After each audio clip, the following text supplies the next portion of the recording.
일본이 발칵 뒤집혔습니다. G7 정상회의에서 한국 초청론이 공식 의제로 올라왔기 때문입니다. 미국이 강력히 밀었고 유럽이 동조했습니다. 다급해진 일본은 총리 긴급 지시를 내렸습니다. 72시간 안에 한국 자격 미달 보고서를 만들어라. 하지만 자료를 파면 팔수록 드러난 건 한국의 약점이 아니었습니다. 경제, 기술, 방산, 문화, 외교. 5개 축 전부에서 일본이 밀리고 있다는 충격적인 현실이었습니다. 그 충격적인 전말을 지금 공개합니다. 시작하기 전 구독과 좋아요, 그리고 대한민국 화이팅 댓글로 한국을 응원해주세요. 그날 밤, 제 개인 휴대폰이 울렸습니다. 시계를 보니 밤 11시가 넘어 있었죠. 화면에 뜬 발신자를 보고 저는 심장이 쿵 내려앉았습니다. 외무성 사무차관보 쿠로다 직통번호였거든요. 쿠로다 심의관이 이 시간에 직접 전화를 건다는 건 딱 하나를 의미했습니다. 총리 지시가 떨어졌다는 뜻이었죠. 모리타 수석분석관, 지금 즉시 청사로 출두하십시오. 목소리가 평소와 달랐습니다. 33년간 외무성에서 갖은 외교 위기를 겪으며 단련된 쿠로다 심의관의 목소리가 이렇게 떨리는 걸 저는 처음 들었습니다. 무슨 일이십니까? 제 물음에 쿠로다 심의관은 짧게 내뱉었습니다. 한국이 G7에 들어옵니다. 총리께서 막으라고 하셨습니다. 전화가 끊어지고 저는 잠시 멍하니 서 있었습니다. 거실 창문 너머로 도쿄 시내의 불빛들이 깜빡이고 있었지만 그 풍경이 눈에 들어오지 않았습니다. 저는 모리타 쇼이치입니다. 올해 환갑을 맞았고 외무성 국제정보통괄관실에서 33년간 국가 분석 업무를 해온 수석 분석관입니다. 동료들은 저를 가스미가 세키의 메스하고 부릅니다. 외과 의사가 환부를 도려내듯이 특정 국가의 강점과 약점을 냉정하게 해부해서 보고서를 쓰는 게 제 일이거든요. 지금까지 제가 작성한 국가 분석 보고서는 127건. 그 보고서들이 일본 외교 전략의 밑그림이 되어 왔다고 자부합니다. 하지만 그날 밤 쿠로다 심의관의 전화를 받았을 때 이번 임무가 제 경력 전체를 통틀어 가장 곤혹스러운 일이 될 거라고는 상상도 못했습니다. 택시를 잡아타고 가스미가 세키로 향하는 동안 창밖으로 국회의사당 불빛이 스쳐 지나갔습니다. 심야의 도쿄는 고요했지만 제 머릿속은 이미 소용돌이치고 있었죠. 한국의 G7 가입. 솔직히 처음엔 황당했습니다. G7이라는 건 반세기 역사를 가진 선진국 클럽입니다. 미국, 영국, 프랑스, 독일, 이탈리아, 캐나다, 그리고 우리 일본. 아시아에서는 오직 일본만이 그 자리에 앉아 있었고 그건 당연한 것이었습니다. 적어도 그때까지는 말이죠. 외무성 청사에 도착하니 밤 11시가 넘었는데도 건물 곳곳에 불이 켜져 있었습니다. 정문 경비가 평소보다 2배로 배치되어 있었고 출입증 확인도 2번이나 거쳤습니다. 엘리베이터를 타고 지하 2층 버튼을 누르는 순간 등골이 서늘해졌습니다. 지하 2층 기밀분석실. 외무성 직원들 사이에서 관이라 불리는 곳입니다.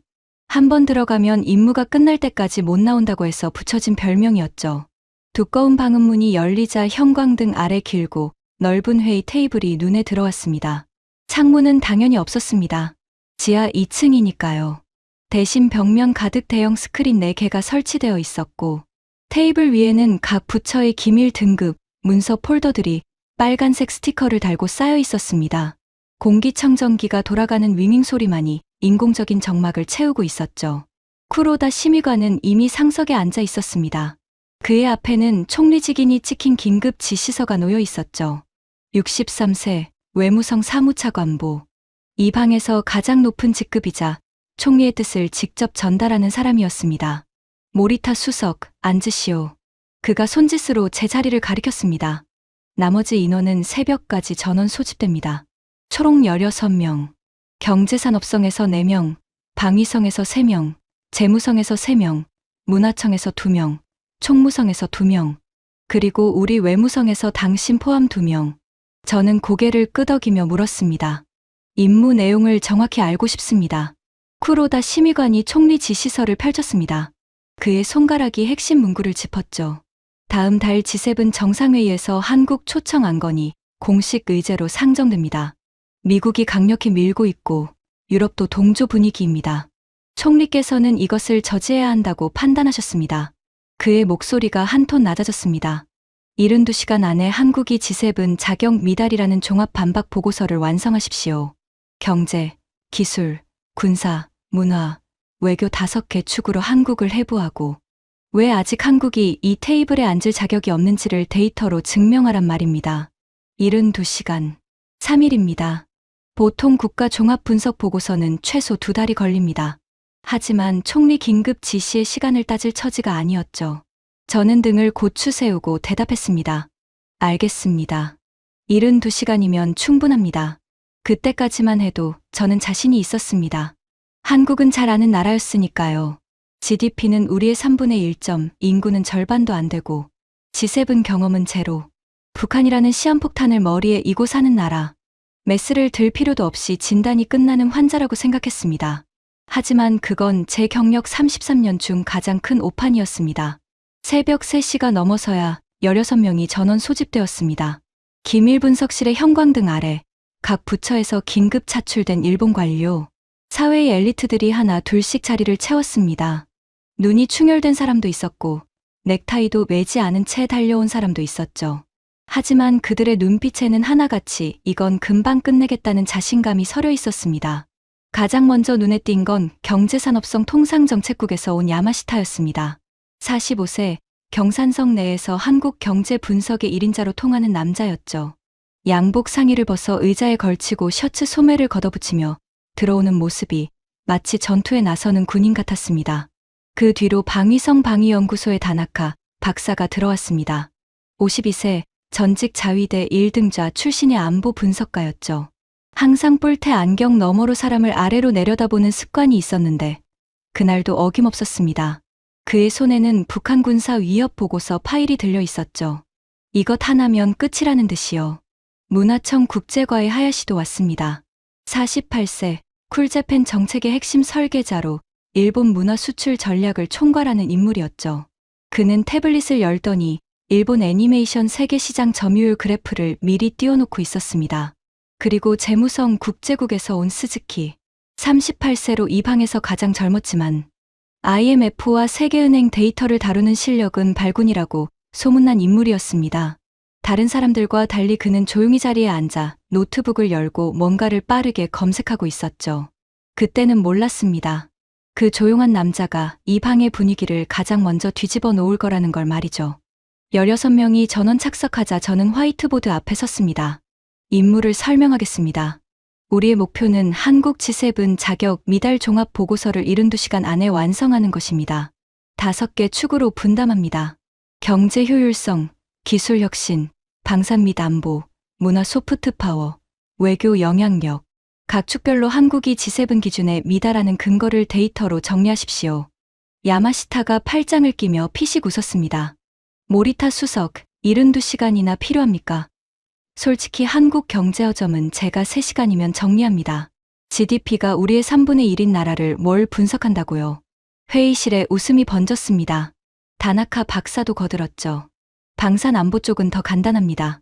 북한 리스크 한 방이면 끝이에요. 정전 상태의 분단 국가가 G7이라니 논문 제목감이죠. 하야시도 끼어들었습니다. 문화는 말할 것도 없죠. 일본의 애니메이션과 게임은 글로벌 시장에서 압도적입니다. 한국 드라마가 좀 유행한다고 해서 그게 국력입니까? 유행은 유행일 뿐이에요. 16명 중 15명이 고개를 끄덕이고 있었습니다. 분위기는 완전한 자신감이었죠. 마치 시험 전날 밤, 기출문제를 다 풀어본 학생들처럼 여유로웠습니다. 하지만 저는 묘하게 불안했습니다. 제 33년 경력이 보내는 미세한 경고 신호가 있었거든요. 국가 분석을 오래 해보면 한 가지를 깨닫게 됩니다. 상대국이 정말로 약하면 총리가 새벽에 긴급 지시를 내리지 않는다는 것을요. 정말로 자격 미달이 명확한 나라라면 72시간짜리 보고서를 16명이 달라붙어 쓸 필요가 없습니다. 외무성 실무관 1명이 하루면 정리할 수 있는 일이니까요. 그럼에도 총리가 16명을 소집했다는 건 뭘 의미할까요? 저는 그 생각을 속으로 삼키고 표정을 드러내지 않았습니다. 대신 담담하게 말했죠. 자신감은 좋습니다. 하지만 상대를 얕보는 것과 자신감은 다릅니다. 이 보고서는 G7 정상들 앞에 놓일 문서입니다. 한 글자라도 빈틈이 있으면 미국이 뒤집어 씁니다. 철저하게 갑시다. 야마시타가 어깨를 으쓱했습니다. 걱정 마십시오. 데이터가 말해줄 겁니다. 그랬습니다. 데이터가 말해줄 거라고 우리 모두 믿었습니다. 다만 데이터가 우리가 원하는 방향으로 말해줄 거라고 착각했을 뿐이죠. 각 팀은 즉시 작업에 들어갔습니다. 키보드 두드리는 소리, 프린터 돌아가는 소리, 간간이 들리는 전화통화 소리가 기밀 분석실을 가득 채웠습니다. 커피 머신은 쉴 틈 없이 돌아갔고 편의점 도시락 박스가 쓰레기통에 쌓이기 시작했죠. 그렇게 72시간의 시계가 째깍거리기 시작했습니다. 첫 번째 보고가 올라온 건 소집 후 8시간이 지난 아침이었습니다. 야마시타가 자신만만하게 회의 테이블 앞에 섰습니다. 스크린에 그가 준비한 첫 번째 슬라이드가 떴죠. 제목은 한국 경제의 구조적 한계였습니다. 시작하겠습니다. 결론부터 말씀드리면 한국 경제는 G7 기준에 한참 못 미칩니다. 야마시타가 리모컨을 눌렀습니다. GDP 비교 그래프가 화면을 채웠죠. 보십시오.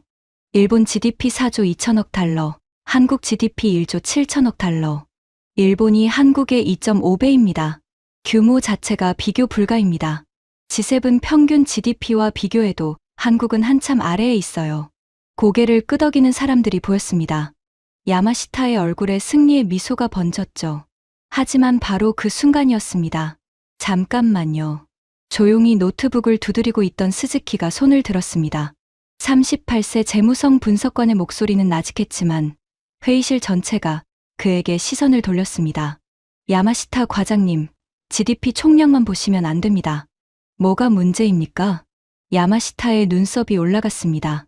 스즈키가 자신의 노트북을 스크린에 연결했습니다. IMF 데이터베이스가 화면에 떴죠.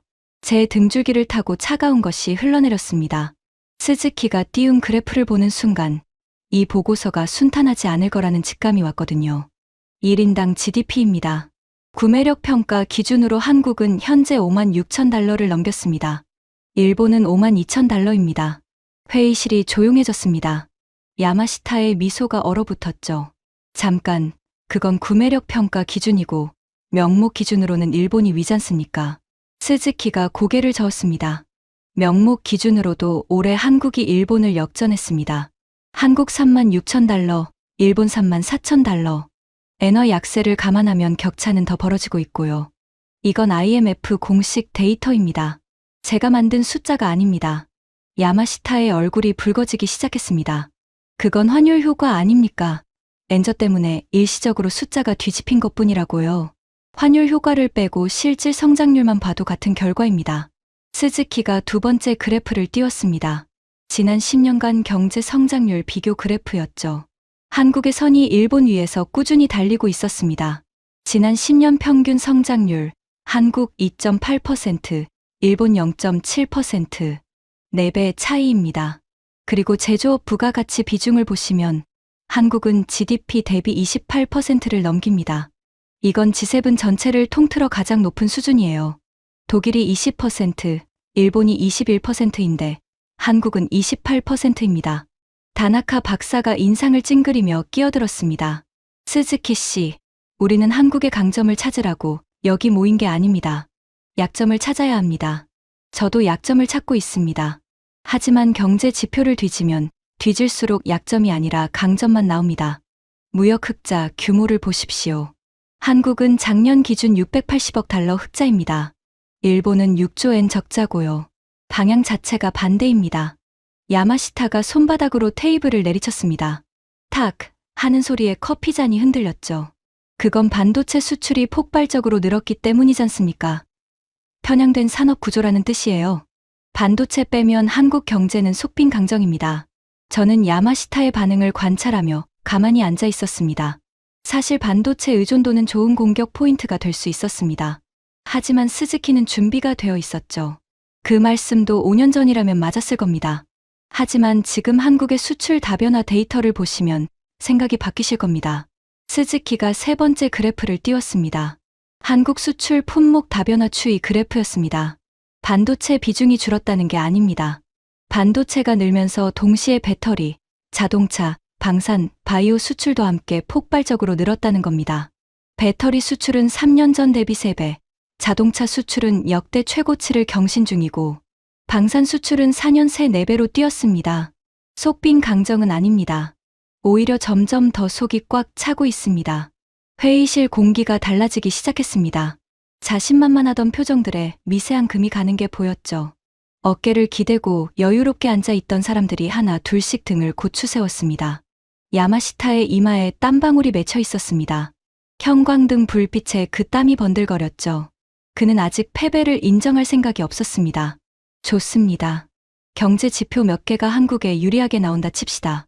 하지만 GDP 총량이 2.5배 차이 나는 건 사실입니다. G7은 총량이 기준이에요. 스즈키가 마지막 슬라이드를 띄웠습니다. G7 가입 기준이라는 제목의 표였죠. 야마시타 과장님, G7 가입의 GDP 총량이 절대 기준이라는 근거를 보여주시겠습니까? 캐나다의 GDP는 한국보다 작습니다. 이탈리아도 한국과 거의 같은 수준이고요. 그런데 캐나다와 이탈리아는 G7 원년 멤버입니다. GDP 총량이 기준이었다면 캐나다와 이탈리아도 들어오지 못했어야 합니다. 야마시타의 입이 열렸다가 닫혔습니다. 반박할 말을 찾는 듯 했지만 나오지 않았죠. 그리고 한 가지 더 말씀드리겠습니다. 스즈키의 목소리가 더 조용해졌습니다. 오히려 그 조용함이 회의실을 더 무겁게 눌렀죠. 이건 제가 보고서에 쓰고 싶지 않은 데이터입니다. 하지만 사실이니까 말씀드립니다. 디지털 전환율, 로봇 밀집도, 5G 보급률, 전자정부 지수. 이 네 가지에서 한국은 전부 세계 1위이거나 3위 안에 듭니다. 일본은 한 항목도 5위 안에 들지 못합니다. 침묵이 내려앉았습니다. 커피 머신이 돌아가는 소리만 웅웅 울렸죠. 저는 스즈키를 바라봤습니다. 이 38세 젊은 분석관은 한국 편을 든 게 아니었습니다. 숫자를 있는 그대로 읽은 것뿐이었죠. 재무성에서 IMF와 세계은행 데이터를 매일 다루는 사람답게 숫자에 감정을 섞지 않았습니다. 문제는 그 숫자들이 우리가 원하는 방향이 아니었다는 겁니다. 야마시타는 자리에 앉으며 중얼거렸습니다. 경제는 한 축일 뿐입니다. 나머지 4개 축에서 뒤집으면 됩니다. 그의 목소리에는 아까의 여유가 사라져 있었습니다. 대신 이를 악무는 듯한 악착 같은 결기가 묻어나왔죠. 다나카 박사가 서류를 넘기며 말했습니다. 다음은 제 차례입니다. 방산과 안보. 이건 한국이 절대로 이길 수 없는 영역이에요. 북한 리스크 하나면 G7 문턱도 못 넘습니다. 하야시도 맞장구 쳤습니다. 문화도 마찬가지입니다. 쿨재팬의 역사와 저력을 한류가 감히 넘볼 수 없어요. 잠깐 유행하는 거랑 반세기를 이어온 문화 브랜드는 차원이 다릅니다. 하지만 저는 이미 느끼고 있었습니다. 첫 번째 축에서 균열이 생겼다는 건 나머지 축에서도 같은 일이 벌어질 수 있다는 뜻이었거든요. 분석가로서의 직감이 등줄기를 타고 경고 신호를 보내고 있었습니다. 스즈키가 자리로 돌아가며 제 옆을 지나갔습니다. 그때 그가 아주 낮은 목소리로 저한테만 들리게 한마디를 했습니다. 모리타 수석, 경제뿐만이 아닐 겁니다. 저는 아무 대답도 하지 못했습니다. 다만 속으로 되뇌었죠. 나도 알고 있다. 하지만 아직은 확신할 수 없다. 시계를 보니 72시간 중 8시간이 흘러 있었습니다. 남은 시간 64시간. 그 64시간 동안 이 방에서 무슨 일이 벌어질지 그때 저는 상상조차 하지 못했습니다. 하지만 한 가지는 확실했습니다. 아까까지 이 방을 가득 채우고 있던 자신만만한 웃음소리가 완전히 사라져버렸다는 것. 그리고 그 자리를 불안이라는 이름의 공기가 조용히 채워가고 있었다는 것을요. 경제축 보고가 끝난 뒤 회의실 분위기는 묘하게 바뀌어 있었습니다. 아까까지 느긋하게 커피를 홀짝이던 사람들이 자세를 고쳐 앉았고 키보드를 두드리는 손놀림도 부쩍 빨라져 있었죠. 야마시타는 자기 자리에서 턱을 괜 채 모니터를 노려보고 있었습니다. 경제에서 한 대 맞은 게 자존심이 상한 모양이었어요. 분위기를 주도한 건 경제산업성에서 온 또 다른 분석관, 반도체 산업정책과의 오카다였습니다. 40대 초반에 단정한 남자였는데 경산성 내에서 반도체 데이터라면 일본에서 이 사람보다 잘 아는 관료는 없다는 평을 듣고 있었죠. 오카다가 스크린 앞에 서며 입을 열었습니다. 기술 혁신 축, 핵심은 반도체입니다. 결론부터 말씀드리면 여기서는 희망이 있습니다. 일본의 소재 부품 장비, 소부장 기술력은 아직 세계 최고 수준이니까요. 오카다가 첫 번째 슬라이드를 띄웠습니다. 반도체 공급망 구조도였죠. 보시다시피 반도체는 설계, 제조, 소재, 장비 네 단계로 나뉩니다. 한국이 강한 건 제조, 그러니까 파운드리와 메모리 분야입니다. 하지만 설계는 미국이 장악하고 있고 소재와 장비는 우리 일본과 네덜란드가 쥐고 있습니다. 한국은 결국 우리 없이는 반도체를 만들 수 없다는 겁니다. 야마시타가 고개를 끄덕이며 힘을 실어줬습니다. 바로 그겁니다. 한국 반도체는 일본 소부장의 목줄이 잡혀 있어요. 우리가 소재 수출을 끊으면 삼성 공장이 멈춥니다. 몇 년 전에 이미 증명됐지 않습니까? 야마시타가 말한 건 일본이 한국의 반도체 핵심 소재 수출 규제를 단행했던 사건이었습니다. 그때 일본 관료들 사이에서는 한국 반도체 산업에 치명타를 줄 수 있다는 자신감이 있었죠. 저도 그 분석에 참여한 사람 중 하나였습니다. 하지만 스즈키가 조용히 손을 들었습니다. 또 스즈키였습니다. 오카다 씨, 그 수출 규제 이후 한국 반도체 산업이 어떻게 변했는지 최신 데이터를 보셨습니까? 오카다의 눈이 좁아졌습니다. 물론 봤습니다. 단기적으로 한국이 국산화를 추진한 건 사실이지만 핵심 소재까지 완전 대체는 불가능합니다. 스즈키가 노트북을 열었습니다. 한국산업통상자원부 공식 데이터가 화면에 떴죠. 수출 규제 직전 한국의 반도체 소재 국산화율은 50% 미만이었습니다. 지금은 불화수소 국산화율 93%, 포토레지스트 78%, EUV용 블랭크 마스크 65%, 우리가 목줄이라고 생각했던 소재들을 한국은 거의 다 자체 생산하게 됐습니다. 회의실이 조용해졌습니다. 오카다의 얼굴에서 혈색이 빠지는 게 보였죠. 야마시타가 벌떡 일어섰습니다. 잠깐, 국산화율이 높아진 것과 품질이 일본산을 따라잡은 건 별개입니다. 양산 수율은 어떻습니까? 좋은 질문입니다. 양산 수율도 확인했습니다. 삼성과 SK하이닉스의 최신 공정 수율은 일본 소재를 사용했을 때와 한국 국산 소재를 사용했을 때 차이가 2% 이내로 좁혀졌습니다. 수출 규제 직후에는 15% 이상 차이가 났는데 지금은 사실상 동등한 수준입니다. 제 옆에 앉아있던 외무성 후배 분석관이 작은 소리로 중얼거렸습니다. 우리가 규제해서 오히려 한국을 더 강하게 만들어준 거 아닙니까? 저는 그 말을 못 들은 척했지만 속으로는 인정하고 있었습니다. 수출 규제는 한국 반도체 산업을 죽이기는커녕 체질을 강화시킨 백신이 되어버린 셈이었으니까요. 오카다가 분위기를 바꾸려는 듯 서둘러 다음 슬라이드로 넘겼습니다. 소재 부분은 인정합니다. 하지만 장비는 다릅니다. EUV 노광 장비는 ASML이 독점하고 있고 그 핵심 부품 상당수를 일본이 공급합니다. 한국은 EUV 장비를 만들 수 없습니다. 하지만 한국은 장비를 만들 필요가 없습니다. 이번에는 스즈키가 아니라 경산성에서 온 다른 분석관이 끼어들었습니다. 한국은 ASML의 최대 고객입니다. 전 세계 EUV 장비의 40% 이상을 한국이 구매하고 있어요. 장비를 만드는 것보다 장비를 가장 잘 활용하는 쪽이 산업의 핵심을 쥐고 있는 겁니다. ASML 입장에서도 한국을 잃으면 회사가 흔들립니다. 목줄이 잡혀 있는 건 한국이 아니라 오히려 장비업체 쪽일 수도 있어요.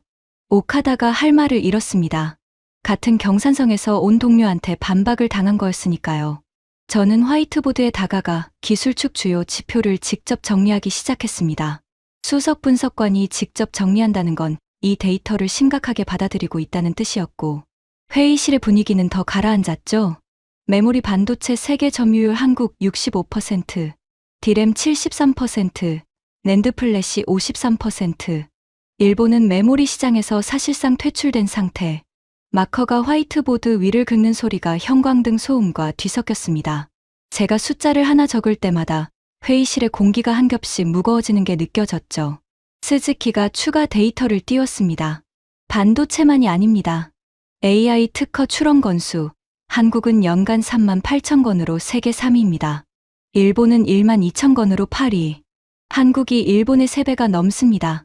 그리고 제조업 로봇 밀집도, 제조업 노동자 1만 명당 로봇 설치 대수에서 한국은 1012대로 세계 1위, 일본은 399대로 4위입니다. 야마시타가 이를 악물듯이 말했습니다. 특허 건수가 많다고 기술력이 높은 게 아닙니다. 기초과학은 일본이 아직 압도적으로 위에요. 노벨 과학상 수상자 수를 보십시오. 저는 그 말에 직접 대답했습니다. 더 이상 방관할 수 없었거든요. 야마시타 씨, 노벨상 수상자 수와 현재 산업 경쟁력은 별개의 문제입니다. 일본의 노벨상 수상자 대부분은 30년에서 40년 전의 연구 성과로 받은 것입니다. 그 영광스러운 과거가 현재의 기술 경쟁력을 보장해주지는 않습니다. 저도 이 말을 하고 싶지 않았습니다. 하지만 수석 분석관으로서 사실을 외면할 수는 없었죠. 현재 일본의 반도체 세계 시장 점유율은 9%입니다. 30년 전 50%였던 시절과 비교하면 5분의 1로 쪼그라들었습니다. 그 사이 한국은 3%에서 22%로 7배 넘게 성장했고요. 과거의 노벨상으로 현재의 시장을 지킬 수 있다면 일본 반도체 점유율이 이렇게 되지는 않았을 겁니다. 야마시타가 입술을 깨물었습니다. 반박하고 싶었겠지만 숫자가 너무 명확했죠. 오카다는 이미 고개를 숙이고 자기 노트북만 들여다보고 있었습니다. 72시간 중 14시간이 흘렀습니다. 경제와 기술, 두 개 축이 끝났는데 보고서의 한국 자격 미달 근거 항목은 여전히 비어 있었습니다. 16명 중 스즈키를 포함해 4명의 눈빛이 달라져 있었죠. 나머지 12명은 아직 버티고 있었지만 아까의 자신감은 확실히 반쯤 사라진 상태였습니다. 24시간이 지났습니다. 하루가 꼬박 지난 거죠. 기밀 분석실의 공기는 이미 탁해질 대로 탁해져 있었습니다. 편의점 도시락 냄새와 커피 냄새와 사람 냄새가 뒤섞여 있었고 형광등 아래 사람들의 얼굴에는 피로가 짙게 내려앉아 있었죠. 하지만 다나카 박사만은 달랐습니다. 뿔테 안경을 고쳤으며 스크린 앞에 선 그의 눈빛에는 기대감이 서려 있었습니다. 경제와 기술에서 밀렸으니 자기가 만회하겠다는 결기가 느껴졌어요. 방산안보 축 시작하겠습니다. 다나카 박사가 리모컨을 눌렀습니다. 화면에 한반도 지도가 떴고 빨간 화살표가 북한에서 남쪽을 가리키고 있었죠. 한국의 G7 자격 미달을 증명하는데 이것 하나면 충분합니다. 한반도 안보 리스크. 한국은 세계에서 유일하게 정전 협정 상태의 분단 국가입니다. 북한은 핵무기를 보유하고 있고 수도 서울은 북한 장사정포 사정권 안에 있습니다. 포탄이 서울 도심에 도달하는 데 걸리는 시간 단 47초. G7이라는 건 세계 경제 질서의 중심축입니다. 그 중심축에 47초 만에 초토화될 수 있는 수도를 가진 나라를 앉히겠다고요? 강력한 논거였습니다. 회의실 분위기가 다시 살아나는 게 느껴졌죠. 야마시타가 무릎을 치며 맞장구 쳤습니다. 바로 이겁니다. 이거 하나면 보고서 절반은 채우는 거 아닙니까? 저도 솔직히 인정합니다. 경제와 기술 축에서 연이어 당한 뒤라 다나카 박사의 발표가 반가웠습니다. 이건 확실한 카드라고 생각했거든요. 분단국가라는 건 객관적 사실이고 핵 리스크도 부정할 수 없으니까요. 하지만 거기까지였습니다. 다나카 박사님, 이번에 손을 든 건 방위성에서 함께 온 젊은 분석관 미야자키였습니다. 30대 후반, 나토 연락관 경험이 있는 인물이었죠. 북한 리스크 논거는 저도 충분히 이해합니다. 하지만 한 가지 여쭤봐도 될까요? 그 리스크 때문에 한국의 방산산업이 어떻게 됐는지도 분석에 포함시키셨습니까? 다나카 박사의 눈썹이 꿈틀했습니다. 무슨 뜻입니까? 미야자키가 자리에서 일어나 스크린 앞으로 걸어갔습니다. 제가 나토 연락관으로 브뤼셀에 있을 때 직접 목격한 건데요. 지금 유럽 안보 현장에서 가장 많이 언급되는 아시아 국가가 어디인지 아십니까? 일본 아닙니까? 다나카 박사가 당연하다는 듯 대답했습니다. 미야자키가 고개를 저었습니다.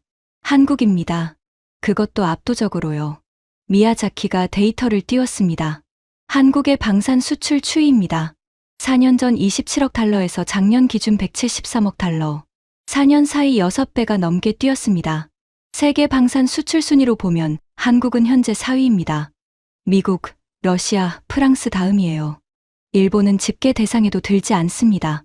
다나카 박사의 얼굴이 굳어졌습니다. 그건 폴란드 특수 때문 아닙니까? 러시아 우크라이나 전쟁 이후 반사 이익을 본 것뿐이에요. 맞습니다. 폴란드 계약이 큰 비중을 차지합니다. 하지만 다나카 박사님, 왜 폴란드가 일본이 아닌 한국을 택했는지 생각해 보셨습니까? 회의실이 조용해졌습니다. 미야자키가 손가락을 접어가며 설명했습니다. 폴란드는 러시아 위협에 직면해서 긴급하게 무기가 필요했습니다. 그때 3가지 선택지가 있었어요. 미국, 독일, 한국. 미국은 납품까지 3년에서 5년. 독일은 자국 물량도 부족해서 거절. 한국은 계약 후 석 달 만에 K2 전차 첫 물량을 인도했습니다. 석 달이에요. 석 달이라고요? 다나카 박사가 반문했습니다. 군수 물자 납품에서 석 달은 상식적으로 불가능한 속도였으니까요. 네. 한국은 실전에 준하는 생산 체제를 365일 유지하고 있습니다. 왜 그런지 아십니까? 바로 다나카 박사님이 말씀하신 그 이유 때문입니다. 북한이라는 상시 위협이 존재하기 때문에 한국의 방산 생산 라인은 단 한 번도 멈춘 적이 없어요. 리스크가 오히려 세계 최강의 방산 생산 역량을 만들어낸 겁니다. 다나카 박사의 입이 벌어졌다가 다물어졌습니다. 미야자키의 논리는 잔인할 정도로 정확했거든요. 다나카 박사가 한국의 최대 약점이라고 꺼낸 카드가 정확히 180도 뒤집어져서 한국의 최대 강점으로 돌아온 겁니다. 미야자키가 계속했습니다. 그뿐만이 아닙니다. 한국 K9 자주포는 현재 8개국에 수출되어 나토 동부방어선의 핵심 화력을 담당하고 있습니다. 에스토니아, 노르웨이, 핀란드, 폴란드, 루마니아, 호주, 이집트, 인도. 나토 회의에서 제가 직접 들은 말이 있습니다. 한국이 없으면 동부전선이 무너진다. 야마시타가 끼어들었습니다. 목소리에 짜증이 묻어났죠. 그래서 뭐 어쨌다는 겁니까? 무기를 많이 파는 것과 G7 자격은 다른 문제입니다. 미야자키가 야마시타를 똑바로 바라봤습니다. 야마시타 과장님, G7의 핵심 가치 중 하나가 글로벌 안보 질서 유지입니다. 한국은 실제로 유럽 안보에 물리적으로 기여하고 있습니다. 일본은 무기 수출 제한 때문에 한 적이 없고요. 어느 쪽이 G7 안보 기여도가 높습니까? 야마시타가 입을 다물었습니다. 다나카 박사도 마찬가지였죠. 저는 화이트보드에 적었습니다. 방산안보 축 한국 자격 미달 근거. 그 옆에 아무것도 쓸 수 없었습니다. 대신 머릿속으로는 이렇게 정리하고 있었죠. 북한 리스크가 한국의 약점이 아니라 강점이라니. 위협 속에서 단련된 나라가 평화 속에서 잠든 나라보다 강하다는 건가. 다나카 박사가 자리에 앉으며 뿔테 안경을 벗었습니다. 안경을 닦는 손이 미세하게 떨리고 있었어요. 30년간 안보 분석을 해온 자위대, 출신의 자존심이 무너지는 소리가 들리는 것 같았습니다. 방위성에서 온 3명 중 미야자키를 포함한 2명이 이미 고개를 숙이고 있었습니다. 72시간 중 26시간 경과. 16명 중 6명의 눈빛이 변해 있었죠. 32시간이 지났습니다. 새벽이 다시 찾아왔고 기밀분석실의 형광등은 여전히 차갑게 빛나고 있었습니다. 지금까지 3개 축이 끝났는데 보고서에 한국 자격 미달이라고 적을 수 있는 항목은 단 한 줄도 없었습니다. 경제, 기술, 방산 모두 한국이 우위이거나 최소한 대등하다는 결론만 나왔을 뿐이었죠. 문화청 국제과의 하야시가 일어섰을 때 나머지 15명의 시선이 그에게 쏠렸습니다. 3번 연속 실패한 뒤라 이번엔 무조건 한국의 약점을 찾아야 한다는 무언의 압박이 느껴졌거든요. 하야시는 침착했습니다. 태블릿을 스크린에 연결하며 미소까지 지었죠. 여러분, 안심하십시오. 문화 소프트 파워는 제가 20년 넘게 담당해온 분야입니다. 쿨재팬의 힘은 쉽게 흔들리지 않습니다. 하야시의 첫 번째 슬라이드가 떴습니다. 쿨재팬 대 한류 문화 수출의 역사적 비교라는 제목이었죠. 일본의 문화 수출은 50년 역사를 가지고 있습니다. 1970년대 로봇 애니메이션부터 시작해서 드래곤볼, 원피스, 포켓몬, 마리오, 젤다. 이 이름들은 전 세계 어느 나라에서든 통합니다. 한류는 길어야 20년 역사에 불과하죠. 역사적 깊이가 다릅니다. 야마시타가 기다렸다는 듯이 손뼉을 쳤습니다. 드디어 제대로 된 발표가 나오는군요. 하야시가 2번째 슬라이드로 넘겼습니다. 글로벌 캐릭터 IP 시장 매출 기준 상위 20개 중 일본 캐릭터가 5개 포함되어 있습니다. 포켓몬이 역대 누적 매출 1,500억 달러로 세계 1위, 헬로키티가 900억 달러로 2위, 한국은 상위 20개 안에 없습니다. 이건 명확한 격차입니다. 잠깐 반짝했던 안도감이 회의실에 퍼졌습니다. 드디어 한국이 밀리는 항목이 나온 것 같았으니까요. 하지만 그건 3분도 가지 못했습니다. 하야시 과장님, 스즈키가 또 손을 들었습니다. 이 시점에서 야마시타가 작은 소리로 또 저 녀석이야 하고 중얼거렸지만 스즈키는 아랑곳하지 않았죠. 캐릭터 IP 매출은 좋은 지표입니다. 하지만 G7 평가에서 소프트 파워를 측정하는 공식 지수는 IP 매출이 아닙니다. 포틀랜드 소프트 파워 지수와 브랜드 파이낸스 국가 브랜드 지수가 국제적으로 인정받는 기준인데 이 데이터를 보셨습니까? 하야시의 미소가 살짝 경직됐습니다. 물론 봤습니다만 그 지수는 문화만 측정하는 게 아니라 복합 지표라서 순수 문화 경쟁력과는 다릅니다. 맞습니다. 하지만 G7은 순수 문화 경쟁력이 아니라 종합 소프트 파워를 봅니다. 그리고 그 종합 소프트 파워 지수에서 한국은 작년 기준 세계 11위입니다. G7 회원국 중 이탈리아는 12위, 캐나다는 13위. 한국이 G7 하위권 국가들보다 높습니다. 하야시가 반격했습니다. 그건 K-팝 때문에 일시적으로 올라간 거예요. 유행이 지나면 떨어집니다. 일본의 애니메이션은 30년 넘게 꾸준히 세계 시장을 지배하고 있지만 K-팝이 30년 후에도 지금 같은 위상을 유지할 수 있을까요? 그럼 현재 수치를 보겠습니다.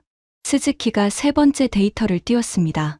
넷플릭스 글로벌 비영어권 콘텐츠 톱 10점, 작년 기준 한국 콘텐츠가 4편 포함. 일본은 1편입니다. 하야시의 눈이 커졌습니다. 잠깐, 일본 애니메이션 중에 넷플릭스 톱 10에 든 작품이 분명 있었을 텐데요. 에미상에 해당합니다. 넷플릭스 글로벌 톱 10 비영어권 시리즈 부문에서 연간 총 시청 시간 기준으로 한국이 4편, 일본이 1편입니다. 스페인이 2편이고요. 스포티파이 글로벌 스트리밍도 확인해봤습니다. K-팝 아티스트들의 월간 청취자 수 합산은 JPOP의 12배입니다. 12배? 하야시의 목소리가 갈라졌습니다. 유튜브 데이터도 있습니다. 한국 음악 관련 채널의 총 구독자 수는 8억 명을 넘겼습니다. 일본은 2억 명대입니다. 그리고 결정적인 데이터가 하나 더 있는데요. 전 세계 한국어 학습자 수가 작년 기준으로 일본어 학습자 수를 추월했습니다. 한국어 학습자 1,600만 명, 일본어 학습자 1,400만 명. 언어 학습자 수. 이건 단순한 유행이 아니었습니다. 사람들이 그 나라의 언어를 배우겠다고 결심한다는 건 그 나라의 문화에 깊이 매료되었다는 뜻이니까요. 그건 팬이 아니라 문화적 동경의 수준입니다. 하야시가 마지막 저항을 했습니다. 하지만 게임 산업은 닌텐도와 소니의 글로벌 게임 매출은 한국을 압도합니다. 스즈키가 고개를 끄덕였습니다. 맞습니다. 콘솔 게임 시장에서는 일본이 여전히 강합니다. 하지만 전체 게임 시장의 흐름은 모바일과 PC 온라인으로 이동하고 있고 그 영역에서 한국의 점유율은 아시아 1위입니다. 그리고 이건 하야시 과장님도 인정하셔야 합니다. 쿨재팬 전략의 연간 예산이 500억 엔인데 한국의 콘텐츠 수출액은 140억 달러. 투자 대비 성과에서 한국이 일본을 크게 앞서고 있습니다. 하야시가 태블릿을 내려놓았습니다. 더 이상 반박할 카드가 없었던 거죠. 그의 어깨가 축 처지는 게 보였습니다. 20년 넘게 쿨재팬을 설계하고 키워온 사람의 자존심이 숫자. 앞에서 무너지는 모습은 솔직히 보기 안쓰러웠습니다. 하지만 저는 보고서를 써야 하는 사람이었습니다. 감정에 빠질 여유가 없었죠. 화이트보드의 문화 소프트 파워 축 항목 옆에도 한국 자격, 미달 근거를 적을 수 없었습니다. 네 번째 축이 끝났는데 보고서는 여전히 백지였습니다. 야마시타가 의자를 거칠게 뒤로 밀며 일어섰습니다. 외교입니다. 외교만 남았어요. 우리는 외무성이지 않습니까? 외교에서는 일본이 50년을 앞서 있어요. 그의 목소리에는 분석가의 냉정함은 사라지고 뭔가에 매달리는 사람의 절박함만 남아 있었습니다. 40시간이 경과했습니다. 남은 시간 32시간. 마지막 축이었습니다. 외교와 글로벌 영향력. 이건 우리 외무성의 본진이었죠. 여기서마저 밀리면 정말로 보고서에 쓸 말이 없어지는 겁니다. 제가 직접 발표대에 섰습니다. 수석 분석관이 마지막 축을 맡은 건 이 자리의 무게를 모두에게 전달하기 위해서였습니다. 외교 영향력 축입니다. 이건 제가 33년 동안 매일 다뤄온 분야입니다. 저는 첫 번째 슬라이드를 띄웠습니다. 일본 외교의 역사적 자산이라는 제목이었죠. 일본은 1975년부터 G7의 일원이었습니다. 50년간 쌓아온 다자 외교 경험, UN 분담금 세계 3위, ODA 공적개발원조 규모 세계 4위. 이건 하루아침에 따라잡을 수 있는 게 아닙니다. 한국은 G7 경험이 제로입니다. 여기까지는 자신이 있었습니다. 외교 경험이라는 건 시간이 만드는 것이고 한국이 아무리 성장해도 50년의 시간을 압축할 수는 없으니까요. 하지만 스즈키가 화면을 바라보며 무표정하게 말했습니다. 모리타 수석, 한 가지만 여쭤봐도 될까요? 일본이 50년간 G7 자리에 앉아서 이뤄낸 외교적 성과를 구체적으로 3가지만 말씀해 주시겠습니까? 순간 제 머릿속이 하얘졌습니다. 50년간 G7석에 앉아 있었다는 건 사실이지만 일본이 G7에서 주도적으로 만들어낸 의제나 국제 규범이 뭐가 있었던가? 미국과 유럽이 이끄는 의제에 동조하고 합의문에 서명한 것 외에 일본이 독자적으로 G7 의제를 이끈 적이 있었던가? 저는 대답했습니다. 교토 의정서를 일본이 유치했고 아프리카 개발회의를 주도했으며 자유롭고 열린 인도태평양 비전을 제시했습니다. 스즈키가 고개를 끄덕이며 말했습니다. 좋은 예시입니다. 하지만 현재 시점에서 봤을 때 교토 의정서는 파리 협정으로 대체되었고 아프리카 개발은 중국의 1대1로에 밀려 영향력이 크게 줄었습니다. 인도태평양 비전은 미국이 가져가서 사실상 미국 주도 전략이 됐고요. 저는 반박하고 싶었지만 반박할 수 없었습니다. 사실이었으니까요. 스즈키가 이어서 말했습니다. 반면 한국의 외교적 성과를 정리해봤습니다. 그가 데이터를 띄웠습니다. 첫째, 한국은 세계 유일의 원조 수혜국에서 공여국으로 전환한 나라입니다. OECD DAC 가입국 중 이런 사례는 한국이 유일합니다. 이것 자체가 G7이 추구하는 개발협력의 모범 사례입니다. 둘째, 한국의 FTA 네트워크. 한국은 현재 59개국과 21건의 FTA를 체결하고 있습니다. 전 세계 GDP의 77%를 커버합니다. 일본은 21개국과 FTA를 맺고 있고요. 셋째, UN 평화유지군 기여도. 한국은 동명부대를 포함해 레바논 등 분쟁 지역에 병력을 파견하고 있습니다. 아시아 국가 중 가장 적극적인 UN 평화유지 참여국 중 하나입니다. 넷째, 한국의 중동 플랜트 수주 실적. 사우디아라비아 네옴시티 핵심 인프라 건설에 한국 건설사 3곳이 참여하고 있으며 총 수주 금액은 120억 달러를 넘깁니다. UAE 바라카 원전은 한국이 건설해서 가동 중이고 이집트, 체코, 폴란드가 한국형 원전 도입을 추진하고 있습니다. 원전. 그 단어의 방안의 공기가 더 무거워졌습니다. 원자력 발전은 에너지 안보의 핵심이자 외교적 영향력의 상징이었거든요. 프랑스가 G7에서 발언권이 강한 이유 중 하나가 원전 수출국이라는 점이었는데 한국이 그 자리를 가져가고 있다는 뜻이었습니다. 야마시타가 마지막으로 몸부림쳤습니다. 외교 경험은 어떻습니까? 한국은 G7 의장국을 해본 적도 없고 정상회의 운영 노하우도 없지 않습니까? 스즈키가 담담하게 대답했습니다. 한국은 2010년 G20 정상회의를 성공적으로 개최했습니다. 2018년에는 남북 정상회담과 미북 정상회담을 중재해서 전 세계를 놀라게 했고요. 한국의 외교 역량은 이미 검증되어 있습니다. 경험이 없다는 건 더 이상 유효한 반박이 아닙니다. 캐나다도 G7 가입 전에는 경험이 없었으니까요. 저는 화이트보드 앞에 서서 한참을 바라봤습니다. 외교 글로벌 영향력 축 옆에도 한국 자격 미달 근거를 적을 수 없었습니다. 5개 축이 전부 끝났습니다. 보고서의 핵심 항목인 한국 G7 자격 미달 근거는 5줄 모두 비어 있었습니다. 저는 마커를 내려놓고 16명을 돌아봤습니다. 절반이 넘는 9명이 고개를 숙이고 있었고 나머지도 표정이 굳어 있었습니다. 야마시타만이 아직 입술을 깨물고 있었지만 그의 눈에서도 아까의 불꽃은 거의 꺼져 있었죠. 50년입니다. 일본이 G7에 앉아 있던 시간. 하지만 그 50년 동안 우리가 정확히 무엇을 했는지를 묻는다면 이 방에 누구도 자신 있게 대답하지 못했습니다. 반면 한국은 G7 의석이 없는 상태에서 저 모든 것을 이뤄냈습니다.